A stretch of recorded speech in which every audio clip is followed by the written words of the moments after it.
எல்லாருக்கும் இருக்கிற common doubt wait லாஸ்க்கு chapati சாப்பிடணுமா இல்ல ஒயிட் ரைஸ் சாப்பிடணுமா? வெயிட் லாஸ்னு வந்துட்டா எல்லாருமே உங்களை சப்பாத்தி சாப்பிடுங்க அப்படின்னு சொல்லிட்டு ரெக்கமெண்ட் பண்ணுவாங்க. உண்மையிலேயே சப்பாத்தி மட்டும் தான் சாப்பிடணுமா, ஒயிட் ரைஸ் சாப்பிடவே கூடாதா? இதை நான் கிளியர் பண்றேன். ஒயிட் ரைஸ் சப்பாத்தி ரெண்டுமே கார்போ தான்.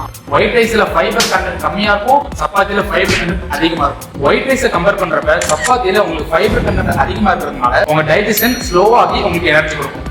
அதனால உங்களுக்கு பசி எடுக்கிறதுக்கு கொஞ்சம் டைம் எடுக்கும். பட் ஒயிட் ரைஸ் ஃபைபர் லெவலும் கம்மியா இருக்கிறதுனால சீக்கிரம் டைஜஸ்ட் ஆகி உங்களுக்கு எனர்ஜி கொடுக்கும், பசியும் சீக்கிரம் எடுக்கும். இந்த மாதிரி சீக்கிரம் பசி எடுக்கிறதுனால உங்க கிரேவிங்ஸ்ல நீங்க வேற ஏதாவது நீங்க அதிகமா சாப்பிட்டு உங்க கேலரி டெபிசிட்டை நீங்க தாண்டிடுவீங்க.